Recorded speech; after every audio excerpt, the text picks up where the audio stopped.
Le Conseil sectorial de médiation et de promotion du dialogue social du ministère de l'Enseignement supérieur et de la Recherche scientifique est un creuset où les responsables du dit ministère et les partenaires sociaux se parlent et cherchent des solutions aux éventuels problèmes qui se posent dans le sous-secteur de l'enseignement supérieur. Et à cette occasion, chaque syndicat vient poser ses problèmes, ses doléances, et puis ensemble, on essaie d'apporter des solutions dans la mesure du possible. Cette session s'ouvre dans un contexte particulier, un contexte de sortie de crise.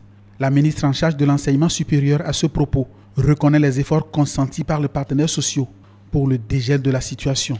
Si on a pu commencer par enregistrer les premiers signes d'apaisement, c'est grâce à la contribution de chacun et de chacune.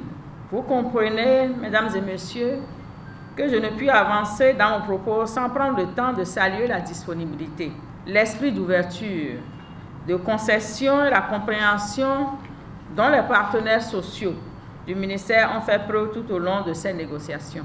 Au cours de cette première session ordinaire de l'année 2018, les participants évalueront le chemin parcouru depuis la dernière session du Conseil avant de formuler de nouvelles recommandations. Marie-Odile Atanasso, à l'ouverture de la session, a souhaité qu'une ambiance apaisée de collaboration continue de prévaloir dans le sous-secteur. Je réitère donc mon souhait que cette collaboration puisse se poursuivre pour le retour et le maintien d'un climat social apaisé dans le sous-secteur de l'enseignement supérieur et de la recherche scientifique.